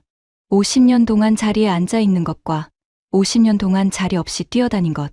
어느 쪽이 더 많은 걸 이뤘는지 대답은 이미 나와 있었습니다. 68시간이 지났습니다. 남은 시간 4시간. 새벽 2시. 기밀 분석실은 전쟁터 같았습니다. 테이블 위에는 빈 커피컵과 에너지 드링크 캔이 쌓여 있었고 구겨진 메모지와 출력물이 바닥에 흩어져 있었습니다. 16명 모두 3일째 이 방에 갇혀 있었죠. 눈이 충혈되지 않은 사람은 한 명도 없었고 셔츠 컬러가 구겨지지 않은 사람도 없었습니다. 공기는 숨을 쉬기가 불편할 정도로 탁했지만 아무도 그것에 신경 쓸 여유가 없었습니다. 저는 노트북 앞에 앉아 보고서 파일을 열었습니다. 파일명은 한국 G7 자격 미달 종합 반박 보고서. 72시간 전에 만든 파일이었죠. 스크롤을 내렸습니다. 목차는 있었습니다. 경제, 기술, 방산, 문화, 외교. 5개 축의 목차 아래로 빈 공간이 하얗게 펼쳐져 있었습니다. 72시간 동안 16명이 매달렸는데 한국이 G7 자격 미달이라고 적을 수 있는 문장이 단 한 줄도 없었습니다. 모니터 빛에 반사된 제 얼굴이 화면에 비쳤습니다. 33년간 127건의 국가 분석 보고서를 써온 가스미 가세키의 메스가 이번에는 메스를 들 수 없었습니다. 해부할 약점이 없었으니까요. 야마시타가 제 옆으로 다가왔습니다. 3일 전 한국 따위 3시간이면 충분합니다라고 호언장담했던 남자는 지금 넥타이를 풀어헤치고 셔츠 단추를 2개나 풀어놓은 채 지쳐 있었습니다. 그가 조용히 말했습니다. 모리타 수석, 저도 더 이상 쓸 수가 없습니다. 저는 그 말을 듣고 야마시타를 바라봤습니다. 이 방에서 끝까지 한국을 인정하지 않으려고 버텼던 남자가 항복한 겁니다. 그의 눈에는 분함이 아니라 체념이 서려 있었습니다. 그리고 그 체념 속에는 아주 작은 솔직함이 섞여 있었죠. 경산성에서 10년 넘게 한국 경제를 분석해왔습니다. 늘 일본이 위라고 생각했어요. GDP가 더 크고 기업이 더 많고 역사가 더 깊으니까. 하지만 이번에 데이터를 처음부터 끝까지 새로 뒤져보니까 깨달았습니다. 제가 분석한 게 아니라 보고 싶은 것만 보고 있었다는 걸요. 야마시타의 그 한마디가 이 방의 공기를 바꿨습니다. 가장 강하게 반발하던 사람이 인정하자 나머지 사람들의 마지막 저항선도 무너졌거든요. 다나카 박사가 뿔테 안경을 쥔 채 고개를 숙이고 있었고 하야시는 태블릿을 끈 채 멍하니 천장을 바라보고 있었습니다. 그때 회의실 문이 열렸습니다. 쿠로다 심의관이었습니다. 63세, 외무성 사무차 관보. 72시간 전에 이 임무를 하달한 장본인이죠. 그가 코트를 벗으며 상석에 앉았습니다. 4시간 뒤 총리에게 보고할 사람이었습니다. 모리타 수석, 보고서는 완성됐습니까? 16명의 시선이 전부 저에게 쏠렸습니다. 커피 머신이 돌아가는 소리가 유난히 크게 들렸습니다. 저는 노트북 화면을 한 번 더 보고 나서 쿠로다 심의관을 똑바로 바라봤습니다. 심의관님, 있는 그대로 말씀드리겠습니다. 72시간 동안 16명이 경제, 기술, 방산, 문화, 외교 5개 축으로 한국을 해부했습니다. 한국이 G7 자격 미달이라는 근거를 한 줄이라도 쓰려고 했습니다. 제 목소리가 떨렸습니다. 33년간 수많은 보고서를 올렸지만 이렇게 보고하는 건 처음이었거든요. 한 줄도 쓰지 못했습니다. 쿠로다 심의관의 표정이 굳어졌습니다. 한 줄도? 네. 경제에서는 1인당 GDP, 성장률, 무역 흑자 전부 한국이 앞서거나 대등했습니다. 기술에서는 반도체, AI, 로봇 전 분야에서 한국이 일본을 이미 추월했거나 추월 중이었습니다. 방산에서는 우리가 한국의 약점이라고 생각했던 북한 리스크가 오히려 세계 최강의 방산 수출국을 만든 자산이었습니다. 문화에서는 쿨재팬이 모든 글로벌 플랫폼 지표에서 한류에 밀리고 있었습니다. 외교에서는 우리가 50년 동안 앉아만 있는 사이 한국이 밖에서 더 많은 성과를 이뤄내고 있었습니다. 쿠로다 심의관이 천천히 테이블 위에 빈 보고서 파일을 집어들었습니다. 빈 종이를 넘기는 소리가 조용한 회의실에 서걱서걱 울렸죠. 그러니까 당신 말은 이 방에 모인 일본 관료 사회 최정예 16명이 72시간 동안 매달렸는데 한국이 자격 미달이라는 문장을 단 하나도 만들어내지 못했다는 겁니까? 그렇습니다. 쿠로다 심의관이 빈 보고서를 테이블 위에 내려놓았습니다. 탁 하는 소리가 기밀분석실 벽에 부딪혀 메아리 쳤습니다. 16명 모두가 숨을 죽이고 있었죠. 쿠로다 심의관이 천천히 입을 열었습니다. 우리는 한국의 자격 미달을 증명하려다 일본의 민낯을 드러낸 겁니다. 그 한마디에 회의실이 완전히 가라앉았습니다. 누군가의 볼펜이 바닥에 떨어지는 소리가 났지만 주울 생각을 하는 사람은 없었습니다. 저는 화이트보드를 돌아봤습니다. 5개 축의 한국 자격 미달 근거, 항목이 모두 비어 있었습니다. 그 텅 빈 화이트보드가 72시간의 결론이었습니다. 쿠로다 심의관이 저를 바라보며 물었습니다. 모리타 수석, 그러면 총리에게 뭐라고 보고할 겁니까? 저는 그 질문에 바로 대답하지 못했습니다. 대신 무의식적으로 양복 안주머니에 손이 갔습니다. 그 안에는 낡은 수첩 하나가 들어 있었거든요. 50년 전 아버지가 쓰던 수첩이었습니다. 쿠로다 심의관, 그 질문에 답하기 전에 한 가지만 말씀드려도 되겠습니까? 심의관이 고개를 끄덕였습니다. 저는 양복 안주머니에서 낡은 갈색 수첩을 꺼냈습니다. 세월의 발행 가죽 커버가 형광등 빛에 쓸쓸하게 빛났죠. 이건 제 아버지 모리타 겐지의 수첩입니다. 은 별개의 문제입니다. 우리의 노벨상 대부분은 20년에서 30년 전 연구에 대한 수상이에요. 중요한 건 지금 어느 나라가 기술을 실제 산업에 적용해서 돈을 벌고 있느냐는 겁니다. 그리고 그 답은 지금 이 화이트보드에 적혀 있습니다. 야마시타의 입이 꽉 다물어졌습니다. 그의 양쪽 주먹이 테이블 아래에서 하얗게 쥐어지고 있는 게 보였죠. 기술축. 한국 G7 자격 미달 근거. 그 칸은 여전히 비어 있었습니다. 소집 후 24시간이 지났습니다. 72시간 중 3분의 1이 흘러간 거죠. 하지만 보고서에 한국 자격 미달 근거 항목에는 단 한 줄도 적히지 못한 상태였습니다. 다나카 박사가 일어섰습니다. 52세, 전직 자위대 1등좌 출신. 방위연구소에서 동아시아 안보를 20년간 분석해온 사람이었죠. 뿔테 안경을 고쳤으며 스크린 앞에 선 그의 표정에는 확신이 가득했습니다. 경제와 기술에서 예상 밖의 결과가 나온 건 인정합니다. 하지만 안보는 다릅니다. 여기서는 제가 확실하게 정리하겠습니다. 다나카 박사가 첫 번째 슬라이드를 띄웠습니다. 한반도 군사 지도였죠. 비무장지대를 중심으로 남북 군사력 배치가 한눈에 보이는 그래픽이었습니다. 핵심은 간단합니다. 한국은 정전 상태의 분단 국가입니다. 북한은 핵무기를 보유하고 있고 수도 서울은 북한 장사정포 사거리 안에 있습니다. G7은 세계 안정을 이끄는 그룹인데 안보 리스크를 안고 있는 나라가 그 자리에 앉는 건 논리적으로 맞지 않습니다. 다나카 박사의 말에 고개를 끄덕이는 사람들이 여러 보였습니다. 야마시타도 팔짱을 끼며 그래, 이거다라는 표정을 짓고 있었죠. 경제와 기술에서 연거푸 밀린 터라 안보에서라도 한 방을 되찾으려는 기대가 방 안에 가득했습니다. 하지만 저는 뭔가 찜찜했습니다. 분석관의 직감이라고 해야 할까요? 너무 단순한 논리는 G7 정상들 앞에서 오히려 역풍을 맞을 수 있거든요. 다나카 박사가 두 번째 슬라이드로 넘겼습니다. 한국 국방비 대비 GDP 비중 그래프였죠. 한국의 국방비는 GDP 대비 2.7%입니다. 나토 기준인 2%를 넘기죠. 이건 한국이 그만큼 안보 위협에 노출되어 있다는 방증입니다. 안정적인 선진국이라면 이렇게까지 국방에 돈을 쓸 필요가 없어요. 그런데 다나카 박사님, 스즈키가 또 손을 들었습니다. 이 젊은 재무성 분석관은 이제 회의실에서 가장 두려운 존재가 되어 있었죠. 나토가 회원국의 GDP 대비 2% 이상을 국방비에 쓰라고 권고하고 있는 거 아시죠? 미국이 유럽 국가들한테 국방비를 올리라고 압박하는 것도요. 그 기준으로 보면 한국은 나토의 모범 사례에 해당합니다. G7 중에서 2%를 넘기는 나라가 미국, 영국, 프랑스뿐인데 한국은 이미 2.7%를 쓰고 있으니까요. 다나카 박사의 눈꺼풀이 떨렸습니다. 하지만 금방 반격했죠. 그건 해석의 문제입니다. 중요한 건 리스크의 존재 자체예요. 한국은 북한이라는 핵 보유 적대국과 접경하고 있습니다. 이건 G7 어떤 나라도 안고 있지 않은 고유한 리스크입니다. 이때 저는 질문을 던졌습니다. 보고서의 완성도를 위해서 반드시 확인해야 할 부분이 있었거든요.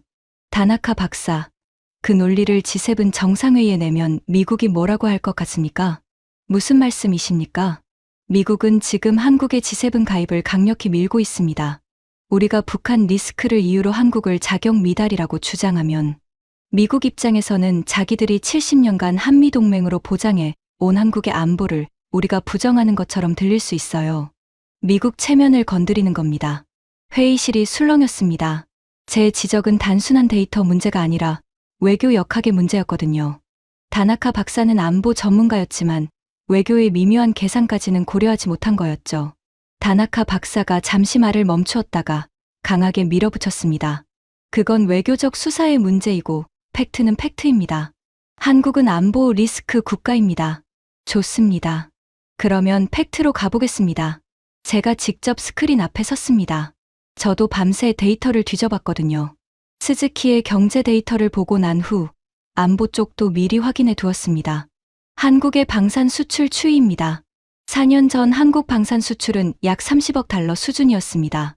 작년 기준 127억 달러. 4년 만에 4배가 넘게 뛰었습니다. 세계 방산 수출 순위에서 한국은 9위에서 4위로 올라섰어요. 다나카 박사의 안경 너머로 당혹스러운 표정이 비쳤습니다. 제가 화면을 넘겼습니다. 폴란드와의 방산 계약 내역이었죠. 한국과 폴란드의 방산 계약 총액 180억 달러, K2 전차 1000대, K9 자주포 672문, FA 50 경전투기 48대. 이건 단일 방산 계약으로는 세계 역사상 최대 규모 중 하나입니다. 야마시타가 끼어들었습니다. 폴란드가 급해서 그런 겁니다. 우크라이나 사태 이후 동유럽이 무기가 급했으니까 한국밖에 선택지가 없었던 것뿐이에요. 저는 고개를 저었습니다. 선택지가 없었던 게 아닙니다. 폴란드는 미국의 에이브럼스, 독일의 레오파르트, 프랑스의 르클레르도 검토했습니다. 하지만 최종적으로 한국을 택했어요. 이유가 뭘까요? 회의실이 조용해졌습니다. 세 가지입니다. 첫째, 가격 대비 성능. K2 전차는 레오파르트와 동급 성능의 가격은 30% 저렴합니다. 둘째, 납품 속도. 독일은 레오파르트 생산에 42개월이 걸리는데 한국은 K2를 18개월 안에 납품했습니다. 셋째, 기술 이전. 한국은 폴란드 현지 공장에서 라이센스 생산을 허용했어요.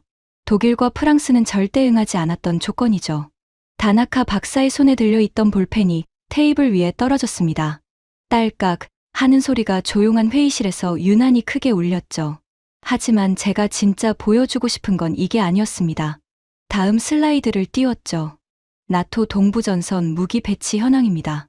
우크라이나 사태 이후 나토의 동부전선, 그러니까 폴란드, 발트 3국, 루마니아 일대를 지탱하고 있는 핵심 무기 체계가 뭔지 아십니까? K9 자주포, K2 전차, 그리고 천무 다연장 로켓. 나토 동부전선의 화력 상당 부분을 한국 무기가 채우고 있습니다. 한국은 나토 회원국이 아닙니다. 하지만 나토의 실질적인 안보에 기여하고 있는 겁니다. 다나카 박사가 안경을 벗어 손수건으로 닦기 시작했습니다. 그의 이마에 땀이 맺혀 있었죠. 자, 다시 처음 질문으로 돌아가겠습니다. 제가 다나카 박사를 정면으로 바라봤습니다. 다나카 박사님이 말씀하신 북한 리스크. 맞습니다. 한국은 북한이라는 리스크를 안고 있습니다. 하지만 그 리스크 때문에 한국은 세계에서 가장 실전적인 군사력을 갖추게 되었고, 그 군사력을 바탕으로 세계 4위의 방산 수출국이 되었고, 나토 동부전선을 지탱하는 나라가 되었습니다. 리스크가 자산이 된 겁니다. 이걸 G7 자격 미달의 근거로 쓸 수 있다고 보십니까? 다나카 박사는 아무 말도 하지 못했습니다. 볼펜을 주워들고 뭔가를 적으려는 듯 수첩을 펼쳤지만 펜은 종이 위에서 멈춰 있었죠. 오히려 옆에 앉아있던 방위성의 다른 분석관이 중얼거렸습니다. 리스크를 안고 사는 나라가 가장 강한 무기를 만든다. 우리도 그랬잖아. 전후 일본이 기술 강국이 된 것도 자원이 없다는 리스크 때문이었으니까. 그 한마디에 회의실의 공기가 완전히 바뀌었습니다. 다나카 박사의 북한 리스크 논리는 사실상 무력화된 거였죠. 야마시타가 이를 악물며 다나카 박사에게 시선을 보냈습니다. 믿었는데 라는 눈빛이었죠. 하지만 다나카 박사는 고개를 떨구고 있을 뿐이었습니다.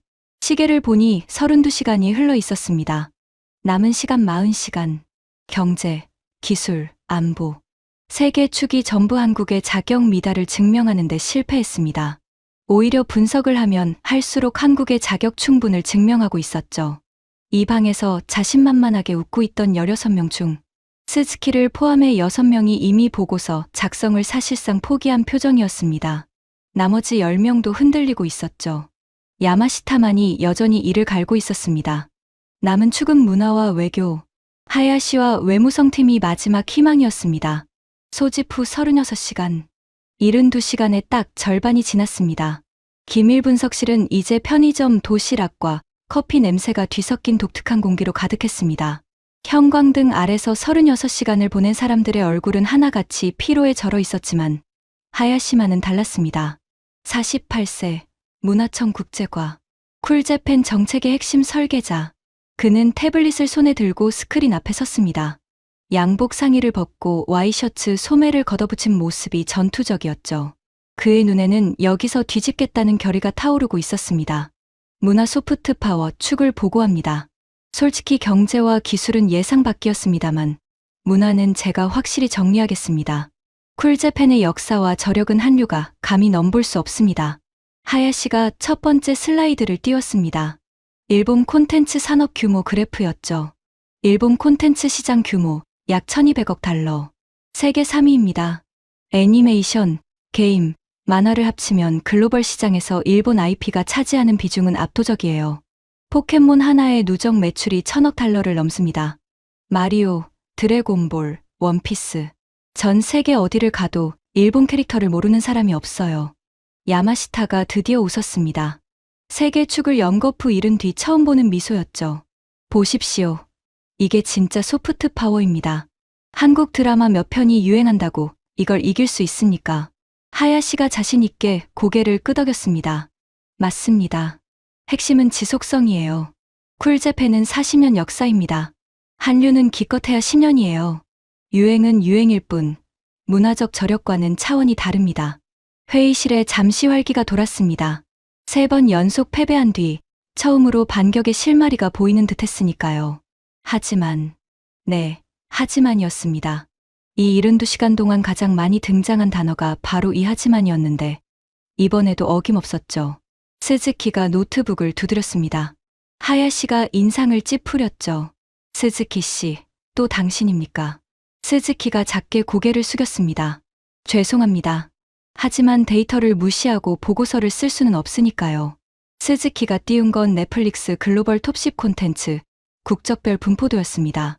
넷플릭스 역대 글로벌 비영어권 콘텐츠 톱10입니다. 한국 작품이 4개 들어가 있습니다. 일본 작품은 0개입니다. 하야시의 얼굴이 굳어졌습니다. 그건 넷플릭스라는 하나의 플랫폼에 한정된 데이터잖습니까? 일본 애니메이션은 크런치롤이라는 전용 플랫폼이 있어요. 스즈키가 고개를 끄덕이며 다음 데이터를 띄웠습니다. 맞습니다. 그래서 플랫폼별로 다 봤습니다. 스포티파이 글로벌 스트리밍, K-팝 아티스트의 연간 스트리밍 수가 일본 아티스트 전체의 12배입니다. 유튜브 뮤직비디오 조회수 톱50에서 한국 아티스트가 17개, 일본 아티스트가 1개. 어떤 플랫폼을 봐도 같은 결과가 나옵니다. 하야시의 목소리가 높아졌습니다. 음악은 인정합니다. K-팝이 세계적인 건 누가 부정하겠어요. 하지만 문화는 음악만이 아닙니다. 게임을 보십시오. 닌텐도, 소니, 캡콤. 게임 산업에서 일본은 타의 추종을 불허합니다. 스즈키가 잠시 키보드를 두드리더니 새로운 그래프를 띄웠습니다. 게임도 봤습니다. 하야시 씨 말씀대로 콘솔 게임은 일본이 아직 강합니다. 하지만 전 세계 게임 시장에서 모바일 게임이 차지하는 비중이 현재 52%입니다. 콘솔은 28%로 줄었어요. 그리고 모바일 게임 글로벌 매출 톱20에 한국 게임사가 5개 들어가 있습니다. 시장이 모바일로 이동하면서 한국이 빠르게 치고 올라오고 있는 겁니다. 하야시의 입술이 바르르 떨렸습니다. 그건 시장 구조 변화이지 문화적 우위를 의미하는 게 아닙니다. 소프트 파워는 단순히 매출이 아니라 문화적 영향력을 말하는 겁니다. 좋습니다. 그러면 문화적 영향력을 보시죠. 이번에는 제가 끼어들었습니다. 밤새 준비해둔 데이터가 있었거든요. 언어 학습자 수입니다. 전 세계에서 외국어로 한국어를 배우는 학습자 수가 작년 기준 1600만 명을 돌파했습니다. 일본어 학습자는 약 1400만 명. 한국어가 일본어를 역전했습니다. 회의실이 웅성거렸습니다. 이건 하야시도 야마시타도 예상하지 못한 데이터였거든요. 하야시가 격앙된 목소리로 외쳤습니다. 그건 K-팝 팬덤 때문이잖습니까? 팬들이 좋아하는 가수의 말을 알아듣고 싶어서 배우는 거예요. 그건 진짜 문화적 관심이 아닙니다. 저는 차분하게 대답했습니다. 하야시 씨, 40년 전 서양 사람들이 일본어를 배우기 시작한 이유도 같았습니다. 일본 애니메이션과 게임이 좋아서 일본어를 배운 거였죠. 그때 누가 그건 진짜 문화적 관심이 아니라고 했습니까? 한국어 학습 동기가 K-팝이든 K-드라마든 결과적으로 1600만 명이 한국어를 배우고 있다는 사실이 소프트 파워의 정의 그 자체입니다. 하야시의 반박이 멈추었습니다. 그의 태블릿을 쥔 손이 미세하게 떨리고 있었죠. 그리고 마지막으로 하나 더 보겠습니다. 제가 소프트 파워 지수 데이터를 띄웠습니다. 브랜드 파이낸스가 발표하는 국가 소프트 파워 지수에서 한국은 현재 11위입니다. G7 중 이탈리아가 10위, 캐나다가 7위. 한국은 G7 하위권 국가들과 거의 비슷하거나 오히려 앞서고 있어요. 하야시가 의자에 털썩 주저앉았습니다. 그의 입에서 나온 말은 짧았죠. 쿨재팬이 한류를 이긴다는 보고서는 쓸 수 없습니다. 총량에서는 아직 일본이 앞서지만 성장 속도와 글로벌 영향력에서 한국이 이미 일본을 추월했다는 걸 부정할 데이터가 없습니다. 야마시타가 테이블을 손바닥으로 내리치려다가 멈추었습니다. 경제에서 한번 쳤다가 효과가 없었으니까요. 대신 그는 의자 등받이에 몸을 기대며 천장을 올려다봤습니다. 형광등 불빛이 그의 피로에 절은 얼굴을 가차없이 비추고 있었죠. 문화축, 자격 미달 근거 역시 비어 있었습니다. 4개 축이 전부 무너졌습니다. 남은 건 외교, 단 하나. 그런데 외교는 우리 외무성의 본진이었습니다. 소집 후 48시간, 남은 시간 24시간. 기밀분석실의 공기는 이미 한계에 달해 있었습니다. 공기청정기가 쉴 새 없이 돌아갔지만 16명이 이틀을 갇혀 지낸 밀폐 공간의 공기는 어떤 필터로도 정화할 수 없는 것 같았죠. 쓰레기통은 편의점 도시락 박스와 빈 커피캔으로 넘쳐 있었고 누군가가 풀어놓은 넥타이가 의자 등받이에 축 늘어져 있었습니다. 하지만 분위기가 무너진 것은 공기만이 아니었습니다. 경제, 기술, 안보, 문화. 4개 축이 전부 한국의 자격 미달을 증명하는 데 실패했습니다. 보고서의 해당 항목들은 텅 비어 있었죠. 오히려 조사를 하면 할수록 한국이 왜 G7에 들어와야 하는지를 증명하는 데이터만 쏟아지고 있었습니다. 남은 건 외교 영향력, 그리고 이건 우리 외무성의 본진이었습니다. 쿠로다 심의관이 처음으로 직접 발언했습니다. 48시간 동안 상석에서 묵묵히 보고만 봤던 그가 입을 여니 회의실의 공기가 순간적으로 긴장감으로 가득 찼죠. 모리타 수석, 외교 축은 내가 직접 지휘하겠소. 외교는 우리 외무성의 존재 이유이고 여기서만큼은 일본이 한국에 밀릴 이유가 없소. 쿠로다 심의관의 눈빛은 냉정했습니다. 그의 말에 야마시타가 힘을 얻은 듯 등을 고추세웠고 다나카 박사와 하야시도 고개를 들었죠. 마지막 보루라는 각오가 방 안을 채웠습니다. 쿠로다 심의관이 스크린에 직접 자료를 띄웠습니다. G7 국가별 외교력 비교표였죠. 보시오. 일본은 유엔 안보리 비상임의 사국을 12번 역임했소. 세계 최다 기록이오. 유엔 분담금은 세계 3위. 해외 공적개발원조 ODA 규모는 세계 4위. 주요 국제기구에 일본인 고위직이 40명 이상 배치되어 있소. 한국은 이 모든 수치에서 일본에 한참 못 미치오. 회의실에 안도의 한숨이 흘렀습니다. 드디어 일본이 확실히 앞서는 분야가 나온 거였으니까요. 야마시타가 주먹을 쥐며 작게 외쳤습니다. 드디어. 하지만 저는 쿠로다 심의관의 데이터를 보면서 이미 반론을 구성하고 있었습니다. 보고서의 객관성을 위해서 양쪽 모두를 검증해야 했으니까요. 심의관님, 한 가지 확인하겠습니다. 제가 일어섰습니다. 쿠로다 심의관의 눈썹이 올라갔죠. 방금 보여주신 지표들은 전부 과거의 축적량입니다. 유엔 안보리 12회 역임도, ODA 규모도, 국제기구 고위직 수도 수십 년에 걸쳐 쌓아온 결과물이죠.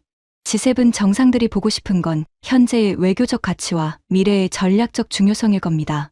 과거 축적량만으로 반박하면 미국이 그래서 미래는? 이라고 물었을 때 대답할 수 없습니다. 쿠로다 심의관의 표정이 살짝 흔들렸지만 곧 되물었습니다. 그럼 현재와 미래 지표에서도 한국이 우리를 앞서고 있다는 건가? 저는 밤새 정리해둔 데이터를 꺼냈습니다. 현재 지표입니다. 한국의 자유무역협정 FTA 네트워크.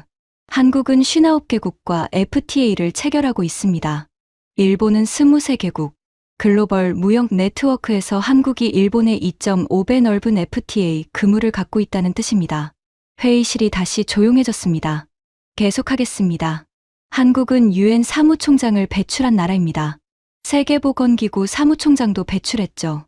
국제기구 최고위직 배출에서 한국은 아시아 최고 수준입니다. 쿠로다 심의관이 반박했습니다. 그건 개인의 능력이지 국가 외교력의 척도가 아니오. 그렇다면 국가 차원의 외교를 보겠습니다. 한국의 중동 플랜트 수주.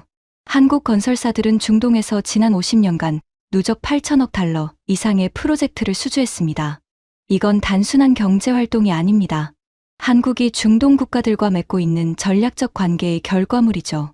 사우디 네옴시티 프로젝트에 한국 기업이 핵심 파트너로 참여하고 있는 것도 같은 맥락입니다. 다나카 박사가 끼어들었습니다. 하지만 그건 외교라기보다 경제활동 아닙니까? 경제활동이 외교와 분리된다고 생각하십니까? 21세기 외교의 핵심은 경제외교입니다. 그리고 한국은 경제외교에서 아시아 최고 수준의 성과를 내고 있습니다. 아세안과의 관계도 마찬가지입니다. K컬처를 통한 민간 교류부터 개발 원조까지 한국의 아세안 영향력은 일본에 뒤지지 않습니다. 오히려 동남아시아의 젊은 세대에서 한국의 호감도가 일본을 크게 앞서고 있죠. 하야시가 작은 목소리로 중얼거렸습니다. 동남아시아에서 한국 좋아하는 건 나도 출장 가서 느꼈어요. 한류 영향이 장난이 아닙니다. 야마시타가 하야시를 쏘아봤지만 하야시는 시선을 피했습니다. 제가 마지막 슬라이드를 띄웠습니다. 그리고 이것이 가장 중요한 부분입니다. 한국은 세계에서 유일하게 원조를 받던 나라에서 원조를 주는 나라로 전환한 국가입니다. OECD 개발원조위원회 DAC에 가입한 나라 중 수혜국에서 공여국으로 전환한 나라는 한국이 유일합니다. 이 사실 하나가 한국의 외교적 정당성을 상징적으로 증명합니다. 어떤 수치보다 강력한 내러티브거든요. 미국이 한국의 G7 가입을 밀 때 반드시 이 카드를 쓸 겁니다. 쿠로다 심의관의 손이 테이블 위에서 멈추었습니다. 그는 잠시 무언가를 생각하더니 낮은 목소리로 말했습니다. 모리타 수석, 결론이 뭐요? 저는 심호흡을 한번 하고 대답했습니다. 외교 측에서도 한국의 자격 미달을 증명하기 어렵습니다. 축적량에서는 일본이 앞서지만 현재의 네트워크 확장 속도와 전략적 가치에서 한국은 G7 기준을 충족합니다. 무엇보다 원조 수혜국에서 공여국으로의 전환이라는 서사는 어떤 반박으로도 깨뜨릴 수 없습니다. 야마시타가 마지막 발악을 했습니다. 외교 경험은 일본이 50년 앞섭니다. 50년이요? G7에 50년간 앉아온 일본과 한 번도 안 가본 한국이 같을 수 없습니다. 저는 야마시타를 바라보며 천천히 말했습니다. 야마시타 씨, 그 50년 동안 우리가 뭘 했습니까? 야마시타의 입이 열렸다가 닫혔습니다. 우리는 50년간 G7에 앉아 있었지만 그 사이 경제 성장률은 G7 꼴찌가 되었고 기술 혁신 지수는 하락했고 소프트 파워는 한국에 추월당했습니다. 50년의 경험이 우리에게 남겨준 건 의석이지 성과가 아닙니다. G7 정상들이 중요하게 보는 건 의석을 지켜온 기간이 아니라 그 의석에서 무엇을 이루었느냐입니다. 야마시타는 아무 말도 하지 못했습니다. 그의 양쪽 어깨가 축 처져 있었죠. 쿠로다 심의관이 테이블 위의 서류들을 천천히 정리했습니다. 그의 움직임은 느리고 무거웠습니다. 5개 축이 전부 끝났소. 결과는 명확하오. 그 한마디에 회의실 전체가 얼어붙었습니다. 소집 후 66시간. 남은 시간 6시간. 새벽 3시. 기밀 분석실의 형광등이 유난히 차갑게 느껴졌습니다. 66시간 전만 해도 자신만만한 에너지로 가득했던 이 방이 지금은 폐잔병들의 참호처럼 고요하고 무거웠습니다. 저는 노트북 앞에 앉아 보고서 파일을 열었습니다. 파일명은 한국 G7 자격 미달 종합 보고서. 72시간 전 쿠로다 심의관이 직접 지시한 제목이었죠. 저는 그 파일의 내용을 스크롤했습니다. 경제 효율성 축, 한국 자격 미달 근거. 비어있음. 기술 혁신 축, 한국 자격 미달 근거. 비어있음. 방산 안보 축, 한국 자격 미달 근거. 비어있음. 문화 소프트 파워 축, 한국 자격 미달 근거. 비어있음. 외교 영향력 축, 한국 자격 미달 근거. 비어있음. 5개 축. 전부 비어있었습니다. 16명의 일본 최고 엘리트 관료들이 66시간 동안 각 부처의 모든 데이터베이스를 뒤지고 국제기관 통계를 뒤지고 학술 논문까지 뒤졌습니다. 한국이 G7 자격 미달이라는 근거를 단 한 줄이라도 찾아내려고 말이죠. 하지만 한 줄도 쓰지 못했습니다. 저는 고개를 들어 회의실을 둘러봤습니다. 야마시타는 테이블에 팔을 괴고 모니터를 멍하니 바라보고 있었습니다. 그의 화면에는 한국과 일본의 경제 지표 비교표가 떠 있었는데 커서가 같은 셀 위에서 한참째 깜빡이고만 있었죠. 다나카 박사는 뿔테 안경을 벗어 테이블 위에 놓고 두 손으로 얼굴을 감싸고 있었습니다. 하야시는 태블릿 화면을 끄고 천장에 형광등을 올려다보고 있었죠. 스즈키는 조용히 노트북을 닫고 빈 커피잔을 돌리고 있었습니다. 침묵이 길어졌습니다. 공기청정기의 윙거리는 소리와 누군가의 시계 초침 소리만이 이 지하 2층 방의 정막을 채우고 있었죠. 그때 야마시타가 입을 열었습니다. 이 방에서 가장 끝까지 저항했던 남자가 말이죠. 모리타 수석. 그의 목소리는 66시간 전과 완전히 달라져 있었습니다. 아까의 거친 기세는 온데간데 없고 마치 오랜 병을 앓은 사람처럼 지쳐 있었죠. 저도 더 이상 쓸 수가 없습니다. 처음에는 데이터를 잘못 본 거라고 생각했습니다. 출처가 편향된 거라고 생각했습니다. 하지만 IMF를 봐도 OECD를 봐도 세계은행을 봐도 나토 자료를 봐도 같은 결과가 나옵니다. 한국이 G7 자격이 없다는 근거를 저는 72시간 동안 한 줄도 찾지 못했습니다. 야마시타의 고백에 회의실의 공기가 무너져 내리는 것 같았습니다. 가장 강경하게 한국은 안 된다를 외치던 사람이 두 손을 든 것이었으니까요. 다나카 박사가 안경 없는 얼굴로 고개를 들었습니다. 저도 마찬가지입니다. 북한 리스크로 한국을 막을 수 있다고 확신했는데 조사를 하면 할수록 그 리스크가 오히려 한국의 강점이 되고 있다는 결론만 나왔습니다. 하야시도 작게 고개를 끄덕였습니다. 쿨재팬이 한류를 이기고 있다고 믿었습니다. 하지만 데이터는 거짓말을 하지 않더군요. 한 사람이 입을 열 때마다 회의실의 분위기는 더 무거워졌습니다. 경산성에서 온 분석관들도, 총무성에서 온 분석관들도, 재무성에서 온 분석관들도 16명 전원이 같은 결론에 도달해 있었습니다. 한국 G7 자격 미달의 근거는 없다. 쿠로다 심의관이 자리에서 천천히 일어났습니다. 66시간 전보다 10년은 더 늙어 보이는 얼굴이었죠. 그가 보고서 파일이 뜬 스크린을 바라보며 말했습니다. 우리는 한국의 자격 미달을 증명하려 했소. 하지만 72시간 동안 발견한 건 한국의 자격 미달이 아니라 일본의 현주소였소. 한국을 해부하려고 메스를 들었는데 메스에 비친 건 우리 자신의 얼굴이었던 거요. 그 말에 아무도 반응하지 못했습니다. 사실이었으니까요. 한국의 1인당 GDP가 일본을 넘었다는 건 한국이 올라간 것이기도 하지만 일본이 내려간 것이기도 했습니다. 한국의 방산 수출이 폭발한 건 한국이 강해진 것이기도 하지만 일본이 방산 시장에서 존재감을 잃은 것이기도 했죠. 한국의 소프트 파워가 일본을 추월한 건 한류가 성장한 것이기도 하지만 쿨재팬이 정체된 것이기도 했습니다. 우리는 한국을 깎아내리려다가 우리 자신의 민낯을 마주한 겁니다. 쿠로다 심의관이 다시 입을 열었습니다. 총리에게 보고 시간은 오전 9시요. 6시간 남았소. 모리타 수석, 보고서를 어떻게 할 거요? 16명의 시선이 저에게 쏠렸습니다. 수석 분석관으로서 최종 보고서의 방향을 결정해야 하는 건 제 몫이었죠. 저는 잠시 눈을 감았습니다. 33년간 외무성에서 보고서를 써왔습니다. 127건의 국가 분석 보고서. 그중 단 한 건도 텅 빈 채로 제출한 적이 없었습니다. 하지만 이번에는 비어있는 것이 정답이었습니다. 그때 제 양복 안주머니에서 무언가가 손에 닿았습니다. 낡은 가죽 수첩, 아버지의 유품이었죠. 저는 항상 그것을 몸에 지니고 다녔습니다. 그 수첩에 대해 말씀드려야 할 것 같습니다. 그래야 여러분이 이해하실 수 있을 겁니다. 제가 이 보고서를 어떻게 마무리할 것인지를요. 이건 제 아버지 모리타 겐지의 수첩입니다. 저는 낡은 수첩을 두 손으로 들어 보였습니다. 16명의 시선이 그 작은 갈색 수첩에 모였죠. 가죽 커버는 세월에 발에서 군데군데 벗겨져 있었고 모서리는 닳아서 둥그러져 있었습니다. 아버지는 JICA, 일본국제협력기구 소속 기술협력관이었습니다. 제가 이 말을 꺼내자 쿠로다 심의관의 눈빛이 미세하게 변했습니다. JICA를 모르는 외무성 관료는 없었으니까요.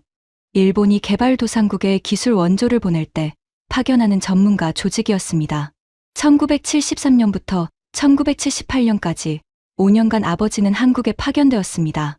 포항제철 건설 현장이었습니다. 회의실이 더 조용해졌습니다. 포항제철.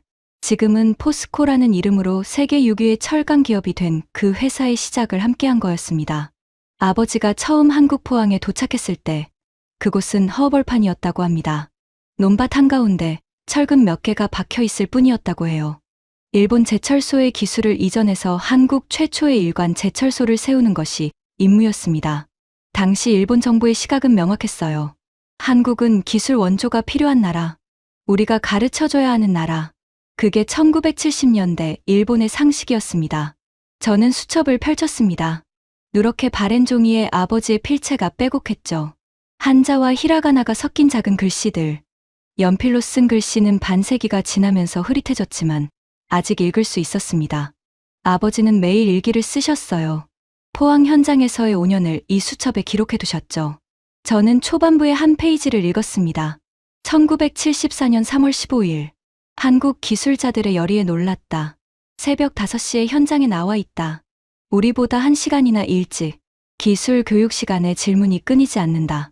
같은 내용을 3번 설명하면 4번째는 반드시 자기 방식으로 응용해서 돌아온다. 제 목소리가 약간 떨렸습니다. 아버지의 글씨를 읽는 것은 아버지의 목소리를 듣는 것 같았으니까요. 아버지는 10년 전에 돌아가셨지만 이 수첩 속에서는 아직 살아 계셨습니다. 다음 페이지를 넘겼습니다. 1975년 8월 2일. 고로 건설이 예정보다 2달 앞당겨졌다. 한국 기술자들이 밤새 작업한 결과다. 일본 팀이 1년 계획한 공정을 이 사람들은 10개월 만에 끝냈다. 현장 감독 박 씨는 잠을 자면 지는 겁니다. 하고 웃었다. 농담인 줄 알았는데 진짜 3일째 안 자고 있었다. 몇몇 분석관들이 눈을 깜빡였습니다. 1970년대 한국의 이야기가 이 차가운 기밀 분석실의 공기를 데우고 있었죠. 저는 수첩의 중반부를 펼쳤습니다. 아버지의 필체가 눈에 띄게 변해 있는 부분이었습니다. 처음에는 관찰자의 차분한 기록이었는데 이 부분부터는 글자에 힘이 들어가 있었고 밑줄이 그어진 문장도 있었죠. 1976년 11월 22일. 오늘 충격적인 경험을 했다. 내가 일주일간 가르친 연속주 주요 기술을 한국 측 엔지니어 김 씨가 우리 공정보다 더 효율적인 방식으로 개량했다. 제강 온도 제어를 20도 낮추고도 같은 품질을 유지하는 방법을 찾아낸 것이다. 에너지 절감 효과가 상당하다. 솔직히 부끄러웠다. 가르치러 온 사람이 배우는 사람보다 뒤처진 순간이었다. 저는 수첩에서 눈을 떼고 회의실을 둘러봤습니다. 야마시타가 팔짱을 풀고 있었고 다나카 박사의 뿔테 안경 위로 눈이 붉어져 있었습니다. 아버지는 1978년 임무를 마치고 일본으로 돌아오셨습니다. 포항제철은 그의 첫 고로 화입에 성공했죠. 한국 최초의 일관 제철소가 불을 밝힌 겁니다. 저는 수첩의 마지막 페이지를 펼쳤습니다. 손이 떨렸습니다.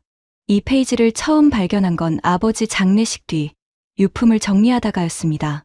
10년 전의 일이지만 이 페이지를 읽을 때마다 가슴이 먹먹해집니다. 마지막 페이지입니다.